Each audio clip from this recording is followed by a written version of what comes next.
Hello students, welcome to unique classes of right way. आज बच्चे हम लोग चैप्टर 15 के सेकंड क्लास में और हम लोग कर रहे हैं एमएमई 2। इस 15 के सेकंड क्लास में फर्स्ट क्लास में आपको याद होगा कि मैंने डोमेन एंड रेंज के काफ़ी सारे क्वेश्चंस कराए थे। ये डायग्राम देख के आपको याद आ गया होगा। और मैंने पूरे 17 क्वेश्चंस दिए थे होमवर्क, जिसमें से 6 क्वेश्चन तो मैंने क्लास में ही करा दिए थे। अब कुछ क्वेश्चन निकल करके आ रहे हैं। जैसे क्वेश्चन नंबर 10, 11, 15 और एक बच्चे ने क्वेश्चन नंबर 14 भी भेजा है चैट बॉक्स में, तो ये सब डिस्कस करना है।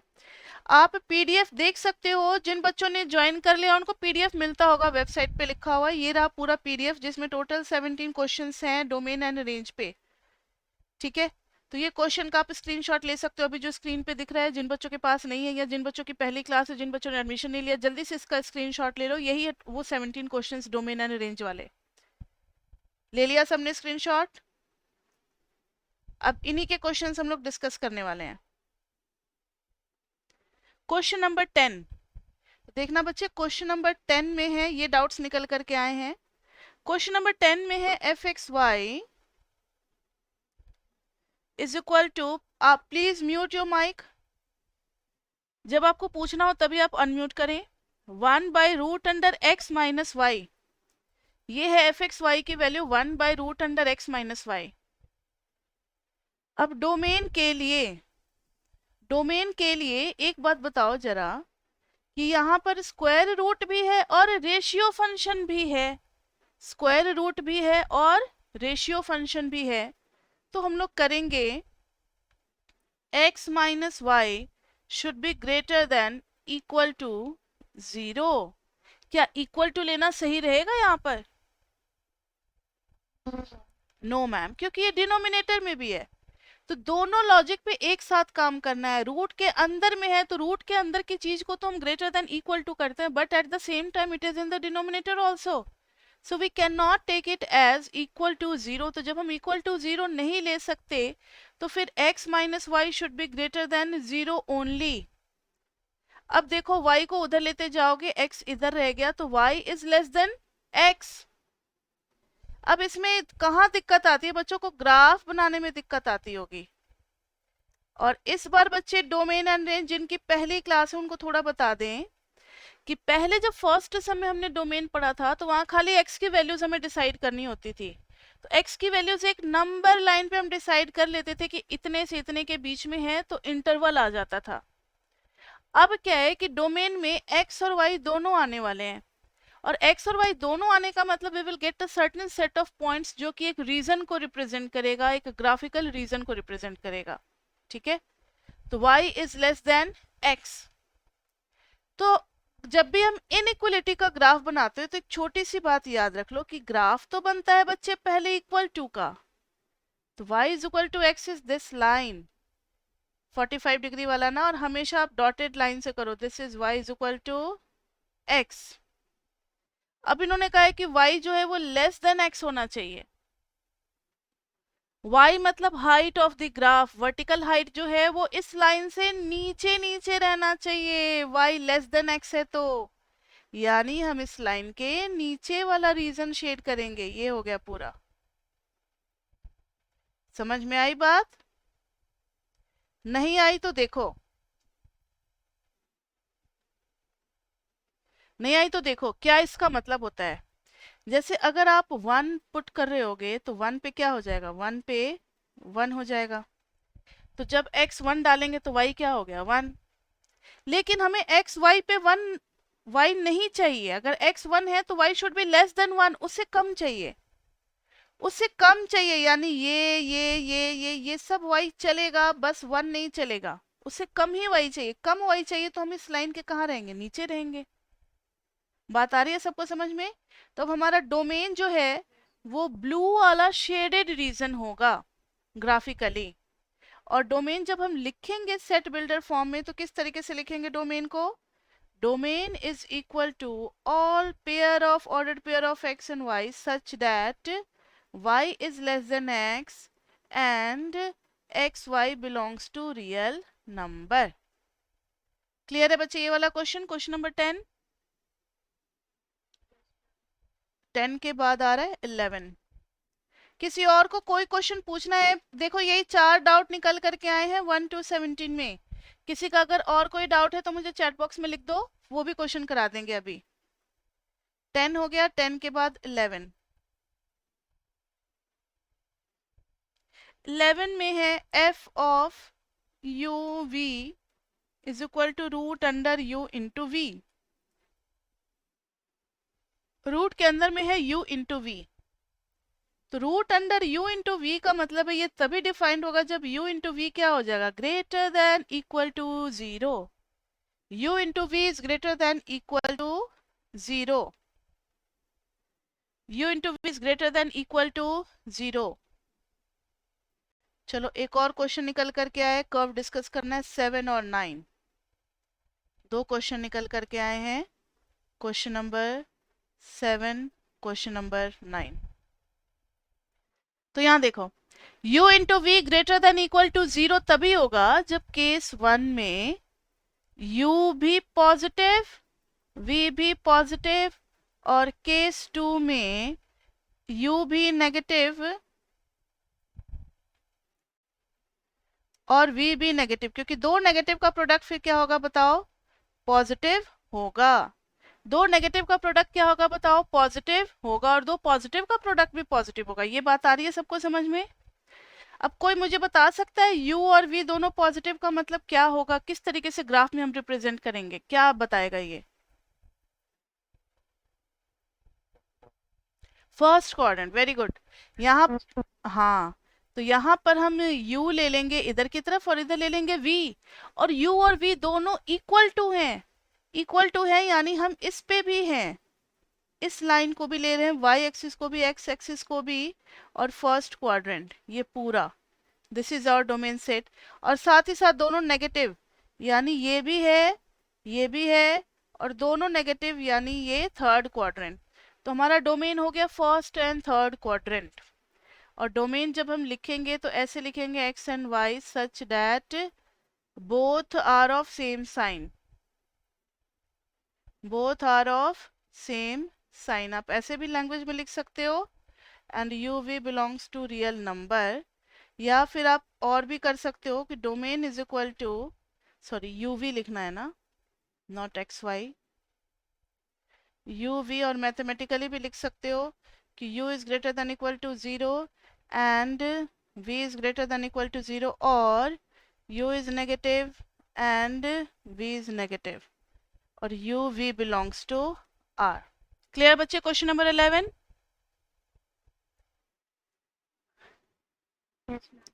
11 के बाद आ रहा है 14, और फिर 15, फिर 7 9 पे चलेंगे। क्वेश्चन नंबर 14, क्वेश्चन नंबर 14 देखना बच्चे। क्वेश्चन नंबर 14 में है f x y is equal to root under x plus 3 का होल स्क्वायर है। आप इसको करेक्शन कर लो क्वेश्चन को, y माइनस 1 का होल स्क्वायर है, y माइनस 1 का होल स्क्वायर है ये, x प्लस 3 का होल स्क्वायर। मेरे ख्याल से अब शायद हो जाएगा, पहले आपको क्वेश्चन इनकम्प्लीट लग रहा होगा ना, इसलिए आपने नहीं किया होगा। यहाँ देखो रूट के अंदर में है तो x plus 3 square plus y minus 1 whole square should be greater than equal to 0, greater than equal to 0। और दोनों का whole square greater than equal to 0 कब होगा बता सकते हो? बताना जरा, दोनों का होल स्क्वायर कब होगा ग्रेटर देन इक्वल टू 0? हर x और y के लिए होगा, क्योंकि यहाँ पर स्क्वायर लगा हुआ है और यहाँ पर स्क्वायर लगा हुआ है। तो यहाँ पर कुछ भी डालो पॉजिटिव नेगेटिव, यहाँ भी कुछ भी डालो positive negative, all the things are going to be positive only, क्योंकि सबका स्क्वायर करके फिर हम लोग सम करेंगे।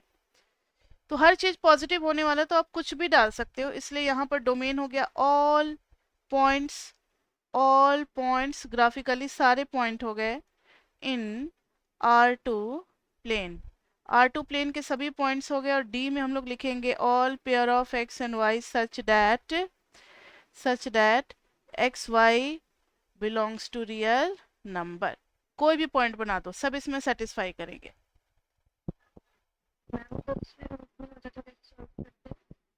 रूट नहीं होता तो भी कोई दिक्कत नहीं, अगर रूट नहीं होता ऐसा होता फंक्शन, तब कैसे सॉल्व करते हैं बताओ आप? इसमें एक्स और वाई की जगह क्या पुट कर सकते हो आप, खुद ही दिमाग लगाओ। कुछ भी डाल सकते हैं किसी में भी। हाँ, ऑल रियल नंबर्स हो जाएगा, तो x भी ऑल रियल नंबर्स, y भी ऑल रियल नंबर्स, तो ये पूरा 2D का प्लेन ही हो जाएगा। तो कभी कभी ऐसे भी क्वेश्चन हो सकते हैं इजी से देखने से। ठीक है, 14 हो गया। ग्राफ ऐसे बना दोगे ना, ये और ये और ये पूरा शेड कर दोगे, सारे हैं ऑल क्वाड्रेंट्स, कुछ भी आ सकता है। Question number 15, f x y is equal to, ये f x y is equal to c to the power नहीं है, ये ई टू द पावर है, e to the power x plus one upon y minus two है, y minus two है। तो यहाँ ध्यान दो, अगर c की भी पावर होता तो भी कोई दिक्कत नहीं है, लॉजिक वही लगेगा। इसमें y जो है वो 2 नहीं हो सकता, बस यही ध्यान देना है हमें, क्योंकि इसमें रेशियो फंक्शन है, और रेशियो फंक्शन में y नीचे वाला जो डिनोमिनेटर है ये 0 नहीं हो सकता। नेगेटिव पॉजिटिव सब अलाउड है, क्योंकि e की पावर या c की पावर में हम पॉजिटिव नेगेटिव कोई भी पावर निकाल सकते हैं। नहीं निकाल सकते क्या? 2 टू द पावर माइनस 0.7 है, इसको भी निकाल सकते हैं कैलकुलेटर से, किसी को भी निकाल सकते हैं। 2 to the power minus root 3 है, इसको भी निकाल सकते हैं। तो कोई भी पावर निकाला जा सकता है, पॉजिटिव नेगेटिव, बस इन्फिनिटी नहीं निकाल सकते हम लोग। तो e to the power infinity भी इन्फिनिटी आ जाएगा, इसलिए हम लोग इसमें लिखेंगे कि x plus one by y minus two is not defined if y minus two is equal to 0, that is y is equal to 2। तो इसको ग्राफ पे जब दिखलाओगे तो y is equal to 2 is a line parallel to x axis at a distance of 2 units. इसको हम कहते हैं ना y इज इक्वल टू 2। तो इस लाइन पे लाई करने वाले सभी पॉइंट्स जो हैं वो हमारे डोमेन में नहीं आएंगे, उनको छोड़ करके। मतलब इस लाइन के ऊपर ऊपर चलेगा, इस लाइन के नीचे नीचे चलेगा, लेकिन लाइन नहीं ले सकते। तो एक तरीके से लाइन को हमें क्या करना चाहिए, किस तरीके से डिनोट करना चाहिए? डॉटेड से। मतलब लाइन के पॉइंट्स नहीं आ रहे हैं, ऊपर नीचे सभी पॉइंट्स आ रहे हैं। और जब डोमेन आप लिखोगे तो आप ऐसे लिखोगे, all pair of x and y such that y is not equal to 2 and x y belongs to real number. कोई भी रियल नंबर हो सकते हैं, बस 2 नहीं होंगे वाई की वैल्यू। क्लियर बच्चे? 15 के बाद कौन सा था? 7 और 9 था शायद। ये चारों हो गए, अब रहता है 7 और 9। और किसी का कोई डाउट है तो चैट बॉक्स में लिख करके भेज दो। कोई भी चीज में अगर डाउट है, ग्राफ में या कोई भी लॉजिक में, तो भी पूछ सकते हो। 7 में देखो, एफ एक्स वाई हमें कौन सा? अच्छा एक मिनट, ये क्वेश्चन एक बार लिख लेते हैं। क्वेश्चन नंबर 15 देखो, e की पावर कोई भी चीज डिफाइन हो सकती है, बस e की पावर इन्फिनिटी हम नहीं निकाल सकते, क्योंकि वो भी अनडिफाइंड आ जाता है ना इन्फिनिटी। यानी e की पावर में जो है, डोमेन में दो लॉजिक ही काम करते हैं, एक रूट वाला और एक रेशियो वाला। रूट के अंदर की चीज जो है वो नेगेटिव नहीं हो सकती, और रेशियो में डिनोमिनेटर जो है वो 0 नहीं हो सकता। तो y minus two should not be equal to 0, यानी y should not be equal to 2। बात आगे समझ में? अभी किसने पूछा था? नाम क्या है आपका बच्चे? भूपेंद्र, ठीक है। तो आपने एमएमई 1 में बहुत कम क्लास ली थी भूपेंद्र, आप एब्सेंट ही रहते ज्यादातर। एमएमई 2 में अब रेगुलर रहना, ठीक है? अच्छा, रिकॉर्डेड ली थी तो पढ़ लिया था ना सारा चैप्टर? ठीक है ठीक है, ओके। चलो यहाँ देखो, अब यहाँ पर है f x y equal to this thing. तो अब इसमें है दो फंक्शन है, हमें वैसे एक्स और वाई निकालने हैं जो दोनों को एक साथ सेटिस्फाई करे, मतलब अकेले अकेले करने वाले को नहीं। तो पहले हम एक रूट को सॉल्व करेंगे फिर दूसरे रूट पे जाएंगे। ये रूट अंडर कहता है, मैंने तो अभी इम्प्लाइज डेट लिख दिया लेकिन एग्जाम में आपको लिखना है इज डिफाइंड, चलो लिख ही देते हैं, इज डिफाइंड ओनली इफ। बच्चे इस बार अब आप MME2 सीरियसली पढ़ो, क्योंकि सारा सिचुएशन बदलने वाला है 1 से 1.5 महीने में। आपको पता है ना कि वैक्सीनेशन काफी तेजी से हो रही है। MME1 में तो चलो ओपन बुक एग्जाम था तो बच्चों को बड़ा मजा आ गया, लेकिन MME2 में अब कॉलेज में एग्जाम होगा। सारा स्थिति अगर कंट्रोल में आ गया, सबकी प्रॉपर वैक्सीनेशन हो गई और 3-4 महीने बाद आपका पेपर है, अगर कोरोना के केसेस बहुत डिक्रीज हो गए तो आपका ऑफलाइन सेंटर पे बुला करके एग्जाम लिया जाएगा। इसलिए आप लोग ये मत सोचो कि MME1 जैसा ही ये भी बड़ी आसानी से दे देंगे, इसलिए आप लोग पढ़ना शुरू कर दो, अपने लेवल पे अपनी तैयारी शुरू कर दो। ठीक है, x square minus y square is defined only if x square minus y square is greater than equal to 0। अब ध्यान दो, इसका ग्राफ बहुत इंटरेस्टिंग बनता है। X square minus y square is greater than equal to 0 का मतलब है, पता है इसका मतलब क्या है? x minus y into x plus y में टूटेगा। ये आइडेंटिटी तो सबको याद है ना, a square minus b square. अब इसके भी दो केस बटेंगे, दो केस बांट दो, दोनों चीजों का प्रोडक्ट जो है वो पॉजिटिव होना चाहिए। तो x minus y should be greater than equal to 0, x plus y should be, अगर दोनों पॉजिटिव हो गया तो भी चलेगा, और अगर दोनों नेगेटिव हो गया तो भी चलेगा, क्योंकि इन दोनों का टोटल प्रोडक्ट जो है वो पॉजिटिव होना चाहिए, तभी उसका रूट क्या होगा? डिफाइंड होगा। ठीक है, अब हम दोनों केस के अंदर में काम करना शुरू करते हैं। ये वाला कहता है,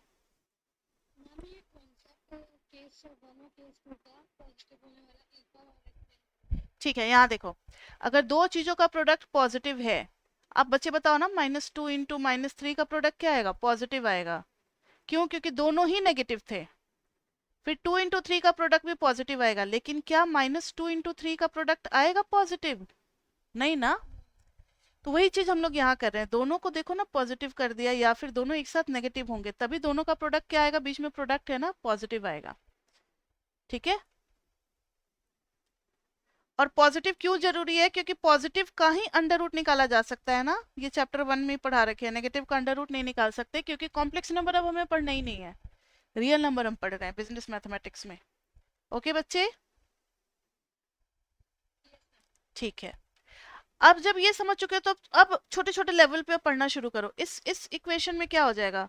y को जब उधर लेते जाओगे तो y आ जाएगा less than equal to x आ जाएगा, और एंड ये एंड लगा हुआ है, मतलब एंड ये दोनों एक साथ होंगे, और केस 1 और केस 2 के बीच में और लगा हुआ है।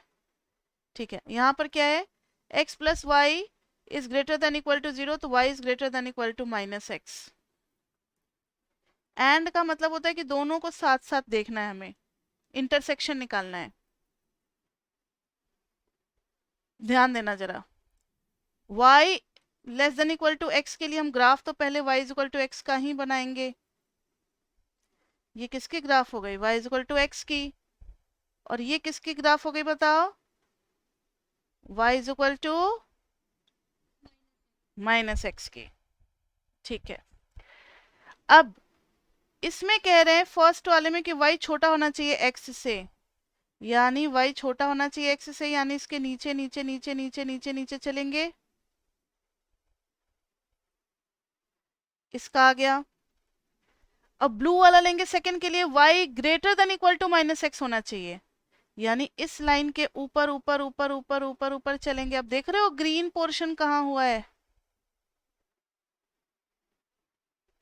ग्रीन पोर्शन क्या बता रहा है? और ज्यादा ब्लू कर इधर करते, ग्रीन पोर्शन हमें ये बता रहा है, आपको शॉर्ट में बता दें कि ये जो दोनों लाइनें हैं ना, इसके बीच का रीजन आ रहा है। ये समझ में आया सभी बच्चों को? ये कॉमन रीजन है। जिनको जिनको ये नहीं समझ में आया पूछ सकते हैं बच्चे। केस 1 मैंने सॉल्व कर दिया, केस 1 में इस दोनों के बीच का रीजन आ गया। ये वो एक्स वाई है जो इसको भी सेटिस्फाई करते और साथ ही साथ इसको भी सेटिस्फाई करते, जिसका y अपने +x से छोटा है और y अपने -x से क्या है? बड़ा भी है। अब वैसे ही इधर भी करना है, जब y को उस साइड लेते जाओगे तो y will be greater than equal to x, और यहाँ पर y less than equal to minus x. फिर यहाँ पर आप वही दोनों लाइन बनाओगे। ये तो बताने की जरूरत नहीं है कि y is equal to x is a line making 45 degree angle with the x axis. This is y is equal to x and this is y is equal to minus x, y is equal to minus x। अब ध्यान से देखो, y greater than equal to x चाहिए, यानी इस line से ऊपर। जब y ग्रेटर देन चाहिए तो हम लाइन के ऊपर रहते हैं, और y less than equal to चाहिए तो हम लाइन के कहाँ रहते हैं, नीचे रहते हैं। तो कॉमन रीजन कुछ मिल गया, ये मिला कॉमन रीजन। क्लियर बच्चे, कॉमन रीजन मिला, समझ में आया दो? ठीक है। तो जब हमने अभी देखो इसका फंक्शन का सिर्फ एक ही पार्ट अभी सॉल्व किया, अभी इसको तो सॉल्व करना बाकी रहता है, अभी इसके बारे में डिस्कस कर रहे हैं। तो जब और रहता है, केस 1 और केस 2 के बीच में और था, या तो दोनों पॉजिटिव होने चाहिए या फिर दोनों नेगेटिव। जो हम लोग हिंदी में या यूज करते हैं दैट इज इन इंग्लिश और। तो जब ऑप्शन है हमारे पास चाहे ये चाहे वो, तो फिर हम यूनियन लेते हैं। तो combining these two, combining these two, हम लिखेंगे रूट अंडर कौन सा क्वेश्चन कर रहे थे, 7, x square minus y square has domain. इसका डोमेन निकल करके आ रहा है, इस तरीके से ग्राफ बनाएंगे, ये वाला पोर्शन और ये वाला पोर्शन डोमेन निकल करके आ रहा है। अब हम सेकेंड पार्ट पे चलते हैं। Now root under x square plus y square minus 1, root under x square plus y square minus 1। अब इसके नजरिए से देखोगे तो अब रूट के अंदर में ये चीजें आ रही हैं। तो इसका कहना है कि इस डिफाइंड, ये चीज डिफाइंड कब होगा, is defined only when x square plus y square minus 1 is greater than equal to 0। जिन बच्चों की आज पहली क्लास है उनको हम बार बार बता दें कि डोमेन में हमें सिर्फ दो चीजें करनी है। Root under f x y is defined only if f x y is greater than equal to 0। अंदर वाली चीज को 0 करते हैं, और एफ एक्स वाई दो ही लॉजिक है, दो से ज्यादा हमें नहीं करना। Is defined only if g x y is not equal to 0। तो जहां जहां इस दोनों फॉर्म में से कोई भी फॉर्म दिखता है हम दोनों फटाफट दिमाग लगा लेते हैं। अभी तो खाली रूट दिख रहा है, रेशियो तो है नहीं कहीं पे। तो this is x square plus y square is greater than equal to 1। तो x माइनस 0 का स्क्वायर प्लस y माइनस 0 का square is greater than equal to 1 का स्क्वायर। ये किस चीज की इक्वेशन हो सकती है, सर्कल की। और जब भी इनइक्वलिटी होता है तो हम ग्राफ किसका बनाते हैं, इक्वल टू का पहले ग्राफ बनाते हैं। ये क्लास 11 से पढ़ते चले आ रहे हो कि ग्राफ तो हम पहले बच्चे इक्वल टू का ही बनाते हैं, और फिर इनइक्वलिटी डिसाइड करता है कि कौन सा रीजन हमें सिलेक्ट करना है। तो पहले हम ग्राफ बनाएंगे x माइनस 0 का whole square plus y minus 0 का whole square is equal to 1 square का, and it will be a circle with centre कितना 0 0 एंड रेडियस इज, हाँ centre is 0 0 and radius is 1 1 1। लेकिन हैबिट हमेशा हमें डालनी है डॉटेड लाइन की, क्योंकि एग्जाम में पेंसिल तो ले जाने की आदत है नहीं आप लोगों की, तो पेन से करोगे, इसलिए हैबिट अभी से ही डालो कि डॉटेड से ही हमेशा ग्राफ बनाया करो। उसके बाद से जब चेक करते हैं तो यहाँ पर इनइक्वलिटी में इज इक्वल टू है, तो लगे हाथों मैंने इसको क्या किया, डार्क अब कर दिया, क्योंकि इज इक्वल टू चेक कर लिया तब मैंने डार्क किया। ठीक है, यानी बाउंड्री तो है। अब ग्रेटर देन भी देखा बच्चे हमने, तो ग्रेटर देन क्या बताता है, outside the region. Greater than का मैंने लास्ट क्लास में बताया था कि सर्कल के बाहर बाहर हम रहेंगे, और अगर लेस देन होता तो हम सर्कल के अंदर रहते, तो हम बाहर बाहर रहेंगे। और इस सर्कल का यहाँ पर लिख देंगे एक 1 0 0 1 माइनस 1 0, ताकि कोई कंफ्यूजन ना हो। अब मेरी बात ध्यान से सुनो, ये क्वेश्चन काफी लेंथी हो गया, इसलिए एक बार इसका स्क्रीन जो है ना वो शॉर्ट कर रहे हैं, एक ही स्क्रीन पे सब कुछ दिखला रहे हैं, ध्यान दो जरा। यहाँ पर दो पार्ट है आपके फंक्शन के। पहले पार्ट का डोमेन ये आया है, दूसरे पार्ट का डोमेन ये आया है।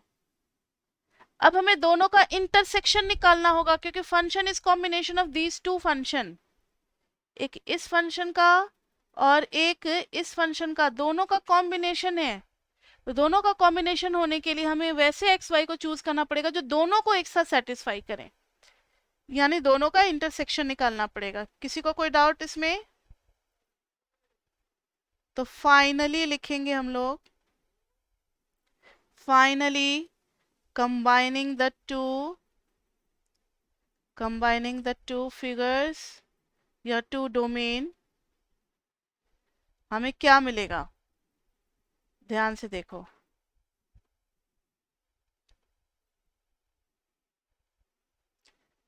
हमें मिलेगा इस तरीके से y is equal to x, y is equal to minus x, इधर बाउंड्री भी था।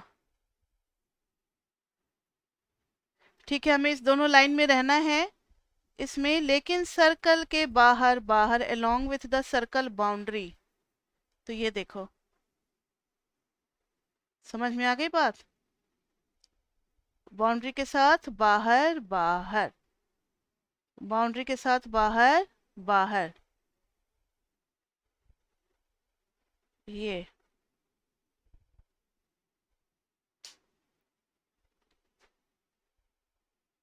बाउंड्री के साथ बाहर बाहर।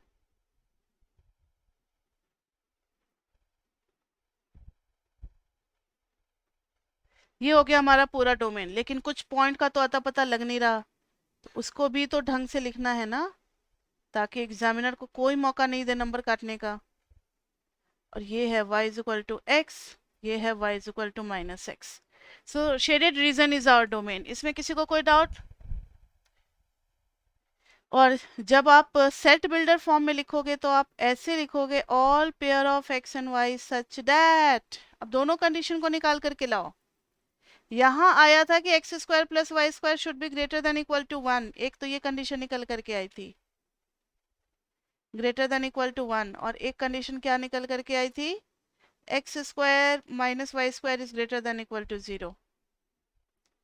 तो दोनों को लिखेंगे such that x square minus y square should be greater than equal to 0, and साथ ही साथ x square plus y square should be greater than equal to 1, and x y belongs to real number.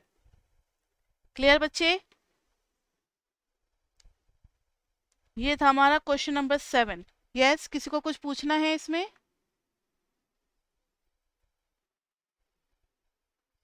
हाँ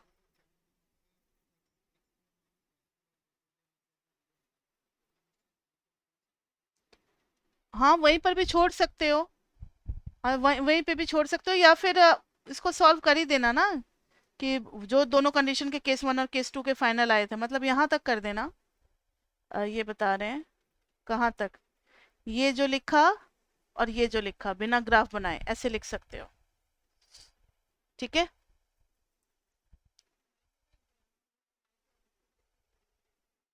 तो ये तो रहा है, इस तरीके से लिखेंगे डोमेन हम लोग। बस ग्राफ नहीं बनाना, बाकी सारा काम तो करना ही, और सारे कंडीशंस को लिखते जाना है, जो जो कंडीशन आपके आ रहे हैं। ठीक है, मतलब इस कंडीशन को अगर आप चाहते तो पता है किससे रिप्लेस कर सकते थे? अभी हम इसको शेड करते हैं। आप चाहते तो इससे रिप्लेस कर सकते थे, दिस, दिस और दिस, ये भी लिख करके आप कर सकते थे।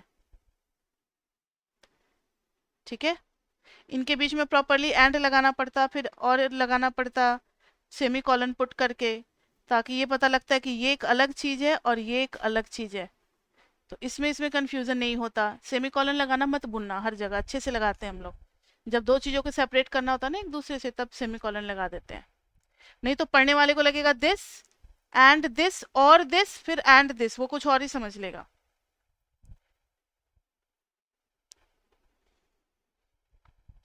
क्वेश्चन नंबर 7 हो गया। Now we are coming to question number 9। Question number 9 बहुत ही छोटा है, लेकिन फिर भी हमारे पास टाइम नहीं है, so we will go to next meeting. तो सभी बच्चे नेक्स्ट मीटिंग ज्वाइन करें, उसमें ये क्वेश्चन करेंगे।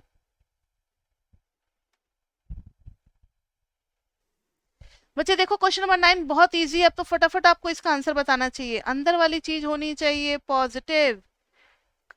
x minus y should be greater than equal to 0, तो y should be greater than equal to x। ये लो फटाफट, y is equal to x, y उससे छोटी होनी चाहिए। बन गया हमारा डोमेन। इक्वल टू भी है इसलिए इसको सॉलिड कर दिया, y is equal to x को। y is equal to x को क्या कर दिया हमने, सॉलिड कर दिया, और लेस देन है तो उसके नीचे भी कर दिया।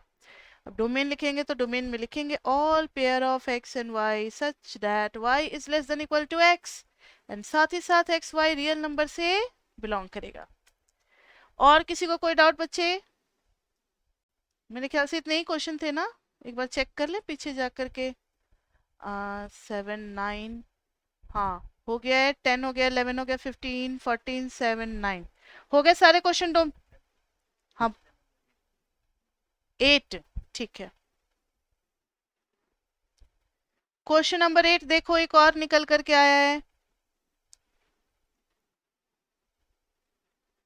क्वेश्चन नंबर 8, ओह ये तो बहुत ये है, ये अभी तक किसी ने पूछा नहीं, यानी मेरे बच्चे बहुत इंटेलिजेंट हैं। डिफिकल्ट डिफिकल्ट क्वेश्चन खुद कर लेते हैं, इजी इजी क्वेश्चन पूछते हैं नहीं। ये तो डिफिकल्ट क्वेश्चन में से है क्वेश्चन नंबर 8। चलो देखो, अच्छा वो ये पूछ लिया क्वेश्चन नंबर 8, ये मुझे बताना ही चाहिए क्लास में। क्वेश्चन नंबर 8 में भी दो फंक्शन का ये कॉम्बिनेशन है। कौन कौन से दो फंक्शन, एक तो ये और एक ये। बीच में प्लस है या माइनस है इससे कोई लेना देना नहीं है, दोनों फंक्शन का मिक्स करके हमारा नया फंक्शन बना है, इसलिए हम दोनों का कॉमन डोमेन निकालेंगे लास्ट में, जैसा हमने अभी इससे पहले क्वेश्चन किया था ना ये वाला, वैसे ही करना है हमें। तो चलो, लेकिन ग्राफ थोड़ा अलग बनेगा। तो इसमें हम सबसे पहले लिखेंगे root under y minus x square is defined only if y minus x square is greater than equal to 0, that is y is greater than equal to x square। Inequality का ग्राफ हमेशा हम लोग बच्चे कैसे बनाते हैं, सबसे पहले बनाते हैं y is equal to x square। ये क्या रिप्रेजेंट करेगा जल्दी बताओ? Represent a parabola. y is equal to x square सबने पढ़ रखा है चैप्टर 2 में, और 11th में भी पढ़ रखा होगा आपने। y is equal to x, sorry, y is equal to x square is vertically up parabola। और इसमें इन्होंने कहा है, अच्छा मैंने ना फिर एक गलती की कि मैंने पूरा सॉलिड लाइन बना दिया, फिर आप लोग भी यही गलती करोगे, पहले हमेशा डॉटेड बनाओ। अब चेक करो, इज इक्वल टू है, यानी हम इसको डार्क करेंगे, इसके कर्व पे रहना है, इसके कर्व पे रहना है। और साथ ही साथ अब y जो है वो ग्रेटर देन है, y is greater than x square, तो y बड़ा है, तो ग्राफ में वर्टिकली हमें अप लेना है या नीचे लेना है जल्दी बताओ? हाँ ऊपर ऊपर लेना है, ये बन गया हमारा पूरा डोमेन। हाँ हर पॉइंट से ऊपर ही लेना है। So this is y is greater than x square का रीजन है ये, ठीक है। चलो अब दूसरा पार्ट करते हैं। Root under x minus y is defined only if, root के अंदर क्या है इस बार बताना, ये चीज है, रूट के अंदर ये चीज है। तो only if root x minus y is greater than equal to 0, root x minus y is greater than equal to 0।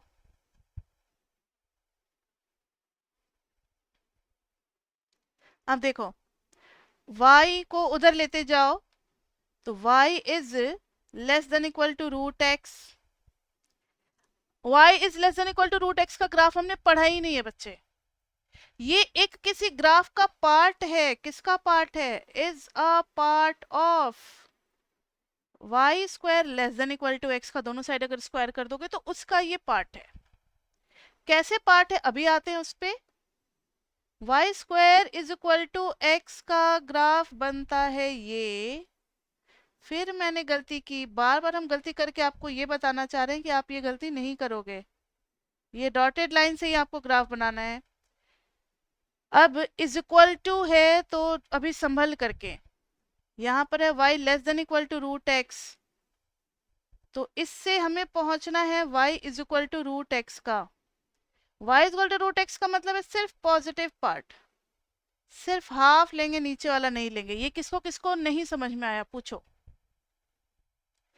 देखो, हमें ग्राफ बताना है y less than equal to root x का, लेकिन ग्राफ तो बनेगा y is equal to root x का।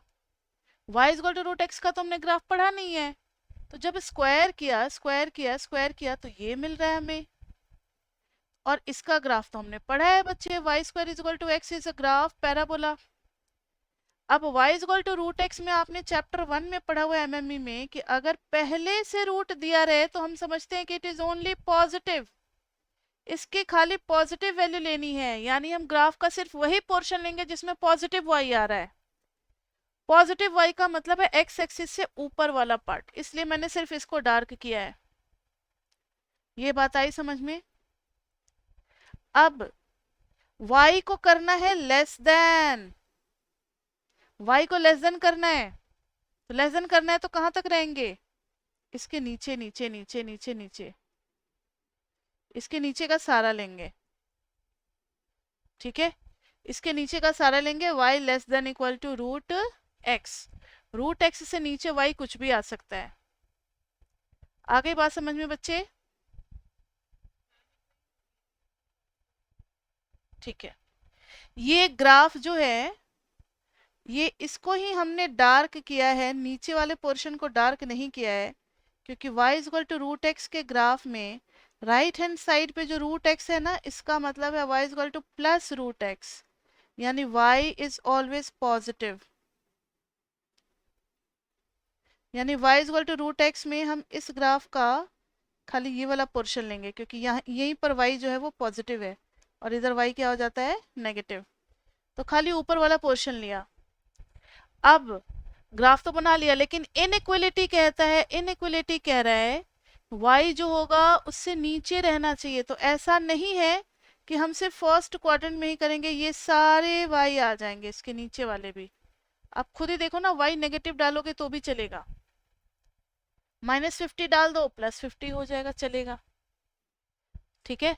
x लेकिन आप पॉजिटिव ही डालोगे, x आप क्या डालोगे, पॉजिटिव ही डालोगे, क्योंकि रूट एक्स भी है, इस बात को भी हमें ध्यान में रखना है ना, root x is defined, x तो नेगेटिव डाल नहीं सकते, तो एक्स इज पॉजिटिव, ठीक है। तो इसमें और इसमें हर जगह एक्स क्या है बताओ, पॉजिटिव है, वाई नेगेटिव होगा तो भी चलेगा, इसमें हम पुट कर सकते हैं। ये बात आई समझ में, ये वाली शेडिंग सबको? अब दोनों को कंबाइन करें, देखो तो दोनों को कंबाइन करके क्या आएगा, कंबाइनिंग द टू, दोनों ग्राफ दिख रहे हैं आपको, कंबाइनिंग टू, एक का ऊपर बना, इसको येलो पार्ट से कर देते हैं,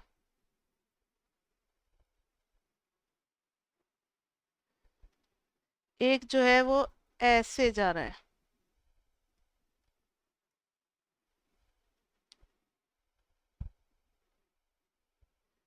ऐसे जा रहा है, और इसके नीचे का पार्ट है, कॉमन रीजन कौन सा निकला दिख रहा है, ग्रीन कहाँ बना है, ग्रीन कहाँ बन रहा है, और इसमें ना आपको पॉइंट ऑफ इंटरसेक्शन भी निकालना होगा। एक तो बच्चे पॉइंट ऑफ इंटरसेक्शन आपको 0 0 दिख रहा है, और दूसरे के लिए क्या करना पड़ेगा, दोनों ग्राफ को सॉल्व करना पड़ेगा, यानी यही है हमारा डोमेन। ये वाला जो ग्रीन वाला पोर्शन है दोनों में कॉमन है, ये वाला पॉइंट ऑफ इंटरसेक्शन के लिए इस इक्वेशन का ग्राफ, इस ग्राफ का इक्वेशन क्या था, y is equal to x square, और इसका क्या था बताओ, y is equal to root x. तो दोनों को डाल दो ना, दोनों को सॉल्व कर दो, इंटरसेक्शन का मतलब क्या होता है, दोनों का y y इक्वेट कर दो, फिर स्क्वायर कर देंगे, तो x4 is equal to x4 minus x is equal to 0, x common ले लेंगे, x³ minus 1 is equal to 0, एक तो x 0 मिला और एक x 1 मिला, यानी दिस इज 1 1 पॉइंट। तो बस डोमेन हमारा रीजन बन गया, इसके बीच का यही वाला पोर्शन 0 0 और 1 1। क्लियर बच्चे? और जब हम सेट में लिखेंगे तो इस तरीके से लिखेंगे, all pair of x and y such that y is greater than x square, एक साथ लिख दो ना, y is greater than x square और less than root x, such that x y belongs to real number. समझ में आई बात मैंने क्या किया? दोनों का तो सेम x और y है ना, तो y को बीच में डाल दिया और इक्वल टू भी था, ये भी कर दिया हम लोगों ने। क्लियर बच्चे? क्वेश्चन नंबर 8 एक अच्छा क्वेश्चन था, इसको ध्यान में रखना, मतलब इसमें से अच्छे अच्छे क्वेश्चन हो गए 5, 7, 8। ये 3 क्वेश्चन काफी ज्यादा ये हैं, लेंदी हैं, इन सबको अच्छे से प्रैक्टिस कर लेना है। और कोई डाउट डोमेन वाले में? 1 to 17 क्वेश्चन हो गए, आगे बढ़े? ठीक है, अब आगे बढ़ते हैं। तो आगे का टॉपिक है हमारा लेवल कर्व, आगे का टॉपिक है लेवल कर्व, और फिर नेक्स्ट क्लास में शायद शुरू होगा पार्शियल डेरिवेटिव, क्योंकि आज तो ज़्यादा टाइम क्वेश्चन में लग गया ना। लेवल कर्व, इसको ध्यान से देखना है बच्चे।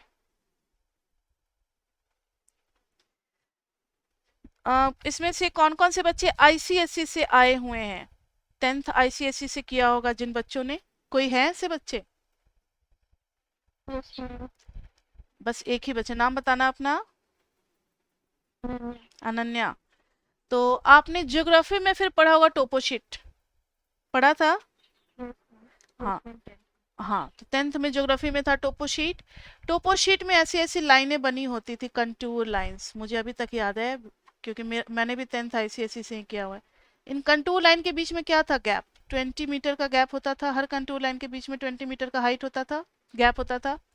मतलब बाहर वाले से 20 मीटर ऊंचा है अंदर वाला लाइन, इससे 20 मीटर हाई है ये वाला, फिर इससे 20 मीटर है हाई ये वाला। तो जिन बच्चों ने पढ़ रखा उनको थोड़ा आसान लगेगा, ये सब लेवल कर्व ही होते थे ज्योग्राफी में। तो लेवल कर्व काफी कुछ मैप का ना प्रॉब्लम सॉल्व कर देते हैं। अब being a student of economics आपको भी लेवल कर्व थोड़ा बहुत पढ़ना पड़ेगा, क्योंकि आगे चल के इनडिफरेंस कर्व आएगा, आइसोक्वेंट्स होंगे, बहुत कुछ होंगे, तो वहां पे लेवल कर्व से बनाने होते हैं हमें। तो देखो जरा,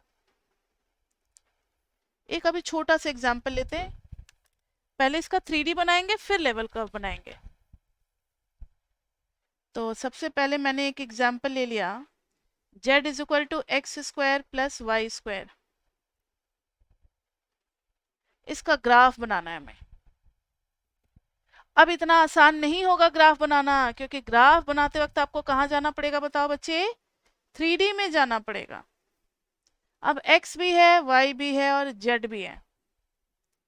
मुझे ये बताओ कि x तो हमेशा स्क्वायर, y स्क्वायर, तो क्या z कभी नेगेटिव आ सकता है? z तो कभी नेगेटिव आएगा ही नहीं। ठीक है, बहुत बढ़िया। यानी एक बात तो क्लियर हो गई कि z हमेशा होगा पॉजिटिव, z होगा हमेशा पॉजिटिव। घबराओ नहीं, आपको जब हम समझा रहे हैं तो 3D ग्राफ समझा रहे, एग्जाम में नहीं आता, फिर भी एक एग्जाम्पल में समझना जरूरी होता है, क्योंकि लेवल कर्व फिर समझ पाओ कि वो क्या है। ठीक है, तो एक एक क्वेश्चन में बस 3D बताएंगे, एक और छोटे से एग्जाम्पल में 3D का ग्राफ बताएंगे। एग्जाम में नहीं पूछते, लेवल कर्व पूछते हैं, तो लेवल कर्व तक जाने का यही रास्ता है। अब देखो, तो मिनिमम z 0 होगा, तो अब आप z इज इक्वल टू 0 के लिए पहले सॉल्व करो। तो 0 is equal to x square plus y square, ये कौन सी एक्स वाई की वैल्यू होगी जो दोनों ऐड होकर के 0 देंगे? कोई बता सकता है मुझे? ओरिजिन, ओरिजिन, हाँ, यानी दोनों ही 0 होंगे, एक्स और वाई 0 0। अब z आपको कोई भी पॉजिटिव ले लेना है, because z is greater than equal to 0, तो आप कुछ भी ले सकते हो। मैंने फिर से एक बार 1 ले लिया, 2 4 वैल्यू तो लेनी पड़ती है, तभी तो आइडिया लगता है। 1 ले लिया, तो अब इस बार आएगा 1 is equal to x square plus y square. ये क्या रिप्रेजेंट करेगा? X square plus y square is equal to 1।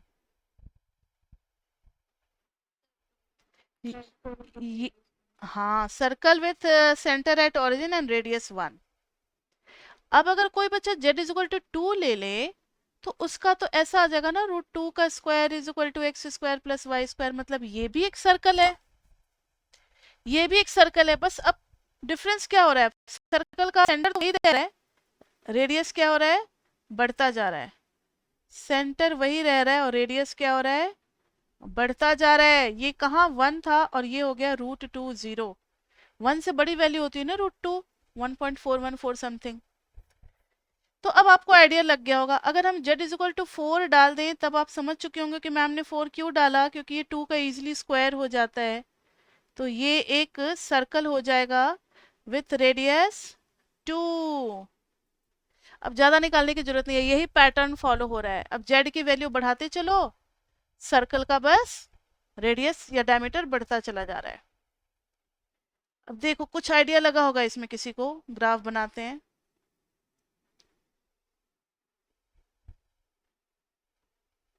इधर जनरली ले लेते हैं हम लोग एक्स एक्सिस, इधर वाई एक्सिस और इधर जेड एक्सिस।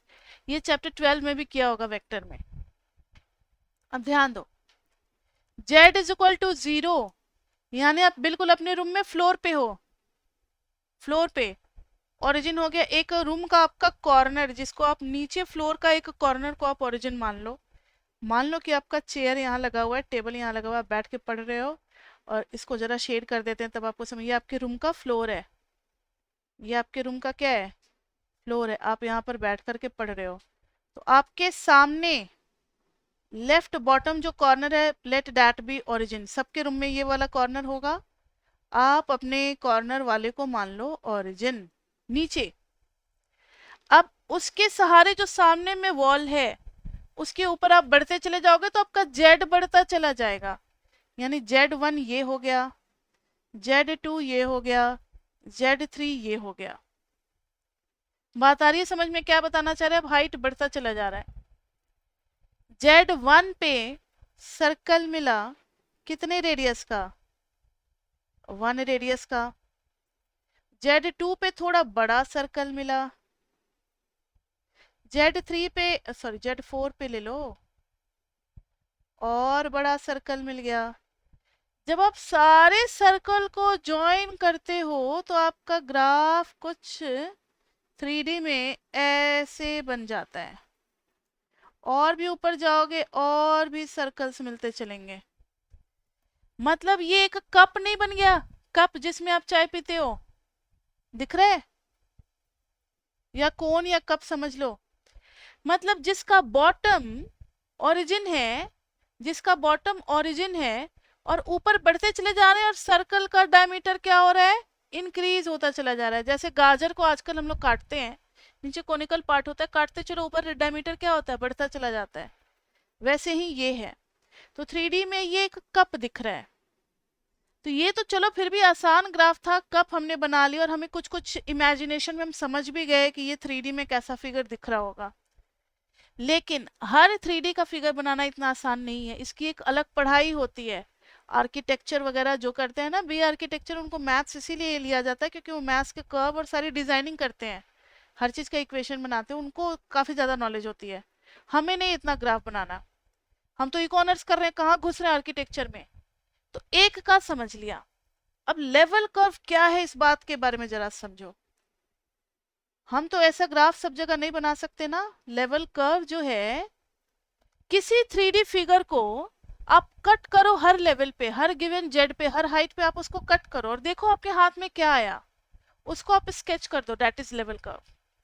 यानी कि गाजर को कट करोगे तो सबसे नीचे आपको मिलेगा कैरेट, कैरेट को अगर सैलेड के लिए कट किया तो सबसे नीचे एक पॉइंट मिलेगा, फिर उसके ऊपर छोटा सा सर्कल, फिर छोटा सा सर्कल, फिर एक और रिंग, फिर एक और रिंग, फिर एक और रिंग। तो इससे पता लग जाता है बच्चे कि अंदर में z इज इक्वल टू 0 था। यहाँ देखो, अंदर वाले का था z इज इक्वल टू 0, ये था z इज इक्वल टू 1, ये था z इज इक्वल टू 2, ये था z इज इक्वल टू 3, ये था z इज इक्वल टू 4, ये था z इज इक्वल टू 5, ये था z इज इक्वल टू 6। तो जैसे जैसे हमारा हाइट बढ़ता चला जा रहा है, डायमीटर बढ़ता चला जा रहा है, यानी ऐसा वाला वो शेप होगा, ऐसा वाला शेप होगा, ऊपर इसका डायमीटर बढ़ता चला जा रहा है। अब इसी को उल्टा कर दो, कैसे समझाएं, इसी को उल्टा कर दो ना, ऐसे वाला shape, inverted cup, inverted cup.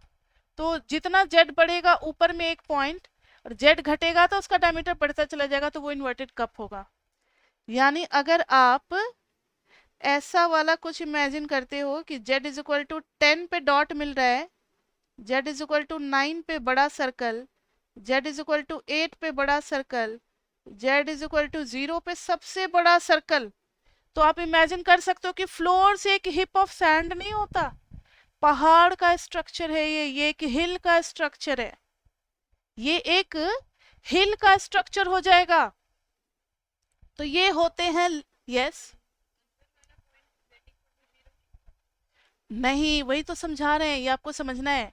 अगर अंदर वाले पॉइंट पे मैंने z इज इक्वल टू 0 डाल दिया, इसका मतलब है जब आप z is equal to 10 height पे होगे तो आपको एक पॉइंट मिल रहा है। You just imagine a cap over my head, तो कैप का जो पॉइंटेड टॉप है वहां पर z इज इक्वल टू 10 है, और कैप का जो बेस है मेरे हेड के ऊपर वो z इज इक्वल टू 0 है। तो उस टाइप का स्ट्रक्चर आपको मिलेगा, क्योंकि जैसे जैसे आपकी हाइट बढ़ रही है, देखो ना आपका रेडियस कम होने लगा। z इज इक्वल टू 0 पे सबसे बड़ा रेडियस मिल रहा था, z इज इक्वल टू 8 पे गए तो छोटा radius, z is equal to 9 पे और छोटा रेडियस, और z इज इक्वल टू 10 पे एक पॉइंट बड़ा, फिर छोटा हुआ, फिर छोटा हुआ, फिर एक पॉइंट मिला। तो it's like a cap, Christmas cap जो हम पहनते हैं वैसा स्ट्रक्चर हो जाएगा ये। समझ में आई बात बच्चे? आपको एक मिनट, लेवल का दो तरीके से आपको पढ़ना है कि आपका जेड इंक्रीज हो रहा है अंदर जाते वक्त, या जेड बाहर आते वक्त डिक्रीज हो रहा है।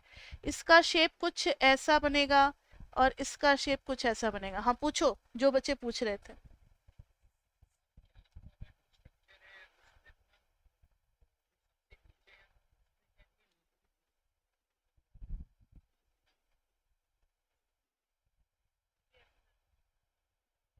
लेकिन जेड, लेकिन एक मिनट, जेड, जेड लेकिन वो तो हो रहा है जेड इज इक्वल टू 0 पे ना, मतलब वहां पर हाइट जो है ग्राफ की वो मिनिमम है, जेड इज इक्वल टू 0 सबसे बड़ा सर्कल पे। अब समझ में आया?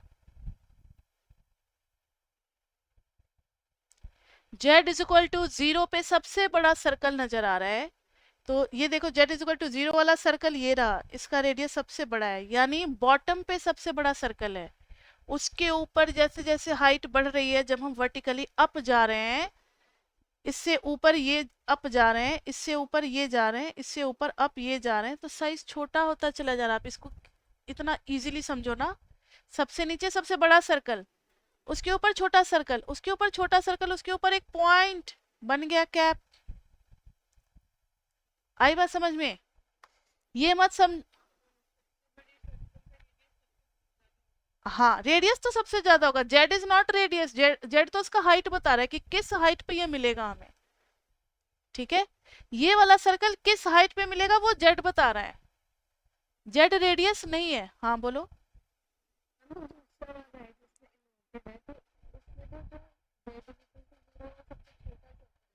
हाँ जेड इज इक्वल टू 0 पे सर्कल ही कहा, वो तो बस ओरिजिन है, एक पॉइंट है।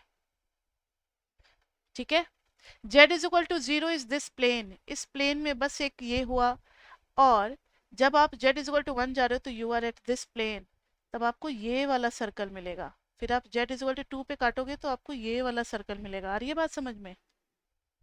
जब आप प्लेन पे कट करोगे एक नाइफ से, तो ऐसे स्ट्रक्चर को समझना है।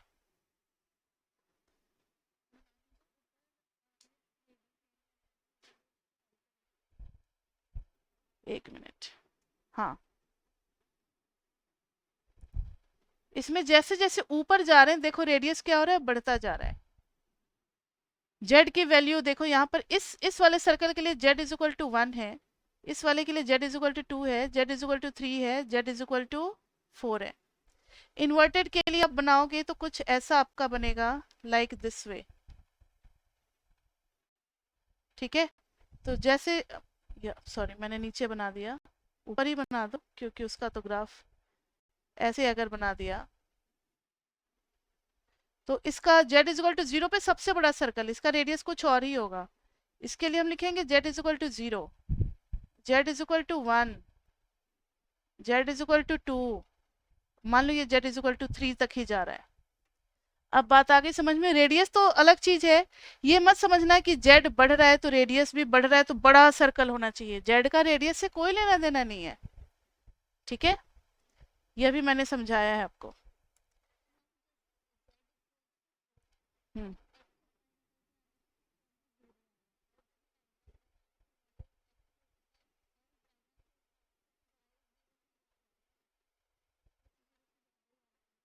किस में, इस वाले ग्राफ में बोल रहे हो? क्या बोल रहे हो बताओ, कौन से जेड पे?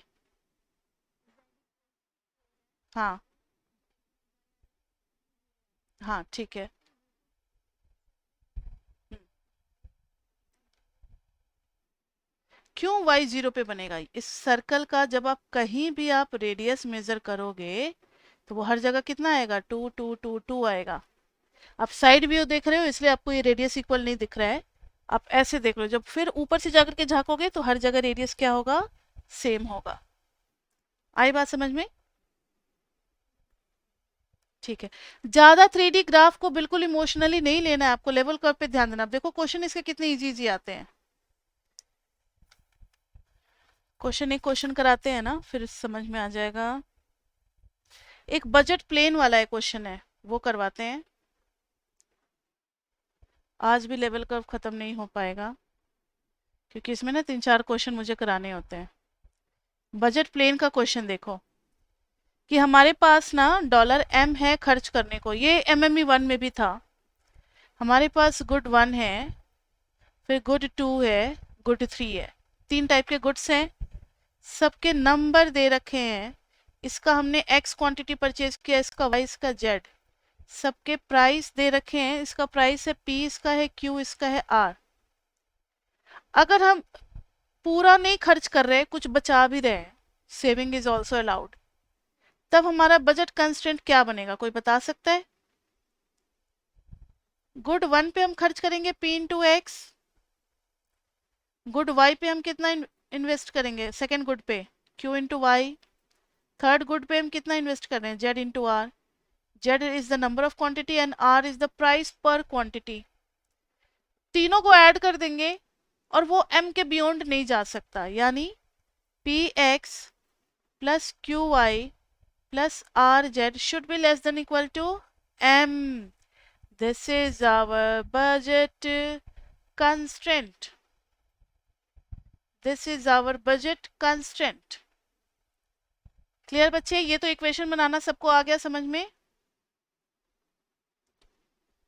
अब ध्यान दो, क्या हम इसको इस तरीके से लिख सकते हैं? P x by m q y by m plus r z by m is less than equal to 1। अब आप कहोगे मैम आप 1 बना ही क्यों रहे हो? x by m by p plus y by m by q, क्या हम ऐसे नहीं लिख सकते? कुछ बच्चे मेरा इशारा समझ गए क्या कर रहे हैं? कोई बता सकते हो मुझे क्या होने वाला है आगे? हाँ, इंटरसेप्ट बना रहे हैं। और इस बार आपने ये पढ़ा था ना फर्स्ट सेम में, x by a plus y by b is equal to 1। तो इंटरसेप्ट नहीं बन जाता था, ये बना देते थे a0 और 0b 2D में, इन्हीं दोनों से कर्व हमारा पास करता था। अब 3D है, तो 3D में जो जो इंटरसेप्ट आए हैं उनको उन एक्सिस पे रिप्रेजेंट कर दो। This is x axis, this is y axis, this is z axis. x axis पे आ गया है m बाई p इंटरसेप्ट, तो m बाई p 0 0 लिखेंगे। y एक्सिस पे आ गया है m बाई q, तो 0 m बाई q और 0 लिखेंगे। z एक्सिस पे आ गया है 0 0 m बाई r। ये तीनों इंटरसेप्ट हमें मिल गए। सबको पता है ना, अगर x का कोफिशिएंट 1 है तो नीचे जो भी चीजें रहती हैं और राइट हैंड साइड पे अगर 1 है तो this is x intercept, this is y intercept, this is z intercept. तीनों को हम ज्वाइन कर देते हैं, ये एक ट्रायंगुलर प्लेन मिल रहा है। बिल्कुल ट्रायंगुलर प्लेन जो कि सामने वाले आपके कॉर्नर को टच कर रहा है और नीचे फ्लोर तक आ रहा है। इट्स लाइक दिस वे, ये ट्रायंगुलर प्लेन है। प्रिज्म जो आपने पढ़ा था ना बचपन में, कुछ पिरामिड प्रिज्म, उसका एक सरफेस है ये, बस एक साइड का ट्रायंगुलर सरफेस।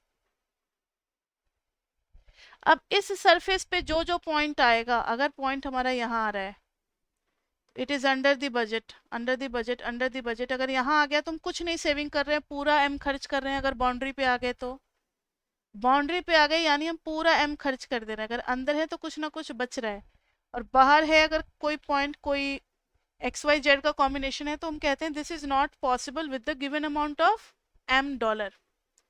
समझ में आ रही है बात? आपने पढ़ा है ये माइक्रो मैक्रो में या नहीं पढ़ा है बजट वाला चीज? तब तब तो सबको समझ में आ रहा होगा जो मैंने तीन बातें कही, कि अगर कोई पॉइंट दे देते हैं और पूछते हैं कि now tell from the graph whether it is under the budget, whether this is possible to purchase or not this type of combination of three goods, तो आप उसको चेक कर लोगे कि अगर अंदर में आ रहा है तो yes we can purchase it and we can save some amount of money too। Boundary पे जस्ट लाई कर रहा होगा तो आप कहोगे कि नहीं हमें कुछ नहीं बच रहा लेकिन हम ये परचेज कर सकते हैं। अगर बाहर आ रहा है तब आप कहोगे, अगर पॉइंट आउटसाइड जा रहा है तो आप कहोगे कि it is not possible, it is out of the budget. तो ये हो गया एक बजट प्लेन, और ये इसका लेवल कर्व है बच्चे। बजट प्लेन का लेवल कर्व है जब हम इक्वल टू में बना रहे हैं, ठीक है। तो ये भी लेवल कर्व है इसका, एक ही कर्व बना। और भी बहुत ही सुंदर सुंदर लेवल कर्व हम लोग नेक्स्ट क्लास में बनाएंगे, 2 क्वेश्चन 3 क्वेश्चन करेंगे लेवल कर्व के, उसको लिख लेते हैं ताकि याद रहे। क्लास में क्लास थर्ड होगा जिसमें हम लोग करेंगे पहले क्वेश्चंस ऑन लेवल कर्व्स। कुछ क्वेश्चंस हम कराएंगे ताकि लेवल कर्व बिल्कुल क्लियर हो जाए किस टाइप के क्वेश्चन आते हैं पेपर में। और फिर पार्शियल डेरिवेटिव की प्रैक्टिस होगी नेक्स्ट क्लास में। पार्शियल डेरिवेटिव बिल्कुल आपके लिए नया है, इसकी प्रैक्टिस होगी, और टेंजेंट प्लेन तक तो करा ही देंगे। फिर उसके बाद से एक क्लास रहेगा इकोनॉमिक एप्लीकेशन जिसमें चैप्टर थर्ड वाला हम लोग करेंगे, जो मतलब 2 क्लास अभी और लगेगा, ये पूरा वीक अभी चैप्टर 5 पे ही चलेगा। टुडे इज मंडे ना, हाँ सॉरी 15 पे, हाँ ये पूरा वीक अभी 15 पे ही चलेगा। 15 के ही क्वेश्चंस वगैरह इसमें हम लोग करेंगे। 15 अच्छे से प्रैक्टिस करना क्योंकि ये पूरा बेस है 16 17 18 के लिए, ठीक है बच्चे। और जो बच्चे आज मेरे फर्स्ट क्लास में आए हैं, यूट्यूब पे लेक्चर डला हुआ है इसका फर्स्ट वाला, चैप्टर 15 का फर्स्ट लेक्चर, आप उसको पढ़ लो। और ये भी अपलोड हो जाएगा आज से कल तक में, जब भी अपलोड होगा इसको भी पढ़ लेना। ये आज तो आपने पढ़ा ही है, और नहीं तो पुराने वाले डले हुए वो भी सफिशिएंट है समझने के लिए। तो वहां से आप चैप्टर 15 के 2 लेक्चर पढ़ करके और फिर आ सकते हो क्लास में, तो ज़्यादा समझ में आएगा। और जो बच्चे ज़्यादा क्यूरियस है वो पूरा चैप्टर 15 पढ़ जाओ, फिर यहाँ पे पढ़ो, सब ज़्यादा समझ में आएगा। पूरा चैप्टर 15 डला हुआ है यूट्यूब पे, आप वहां से पढ़ सकते हो। ठीक है बच्चे, किसी को कुछ पूछना है? सेमेस्टर 2 में हम लोग कुछ कुछ प्रॉब्लम तो साथ साथ करते हुए चलेंगे, नहीं तो वो दिमाग में नहीं घुसेगा टॉपिक। सेमेस्टर 1 जैसा नहीं है कि पूरा चैप्टर करते जा रहे हैं और प्रॉब्लम बाद में कर रहे हैं, वैसे नहीं करना है यहाँ। यहाँ साथ साथ ही करना है, इसलिए आप लोग भी तैयार हो डेली का डेली होमवर्क करने के लिए। आज तो हम होमवर्क नहीं दे रहे हैं, लेकिन नेक्स्ट क्लास में काफ़ी सारा होमवर्क मिलेगा कल। आज उसी को प्रैक्टिस कर लेना। डोमेन के जो 17 क्वेश्चंस थे ना, उन्हीं को फिर से एक बार 3-4 क्वेश्चन जो इंपॉर्टेंट मैंने बताए हैं 5, 7 और 8, ये सब फिर से कर लेना दोबारा दोबारा, अच्छे से प्रैक्टिस कर लेना। और किसी को कुछ पूछना है बच्चे? आज की क्लास तो यही खत्म होती है, किसी को कुछ पूछना तो पूछ सकते हो। क्वेश्चन नंबर 10, ठीक है, तो क्लास को यही वाइंड अप करते हैं, फिर क्वेश्चन नंबर 10। और कुछ बच्चों ने सिर्फ रजिस्ट्रेशन कराया हुआ है एमएमई 2 में, वो बच्चे भी अपना फीस सबमिट करा दे। और कुछ बच्चे नए हैं वो भी फीस सबमिट करा दे, क्योंकि फी जो है वो इंक्रीज होने वाला है, तो आप लोग इस बात का फायदा उठा सकते हो। और लाइव ट्रायल क्लासेस सिर्फ आपको 1-2 क्लास ही मिलेगा, तो फिर वो यूट्यूब पे आप अपना ले सकते हो ट्रायल क्लासेस। फिर आपको हो सकता है कि इसमें अलाउड ना किया जाए नेक्स्ट क्लासेस, जो नए बच्चे हैं जिन्होंने एडमिशन नहीं लिया है। तो ये सब आप लोग अपना देख लो, एडमिशन करा लो, ताकि आपकी क्लास अनइंटरप्टेड बहुत अच्छे से चलेगी। मंडे टू फ्राइडे अभी चलेगी, फिर जब एग्ज़ाम का डेट निकल आएगा तो फिर आपको पता ही हम लोग दिन रात एक कर देते हैं। एक दिन में 2 घंटे दोपहर में, 2 घंटे रात में, फिर हम लोग उसके पीछे लग जाते हैं। फिर कोई संडे मंडे कुछ छुट्टी नहीं होती, सैटरडे संडे डेली क्लास होती है लास्ट के 1 मंथ में। ठीक है बच्चे, तो आज के लिए बस बच्चे इतना ही। जिन बच्चों को कोई क्वेश्चन में फिर से समझना है वो बच्चे रुकेंगे अभी, और नहीं तो आज की क्लास हमारी खत्म हो गई। तो मिलते हैं बच्चे हम लोग नेक्स्ट क्लास में with class third, some more questions on level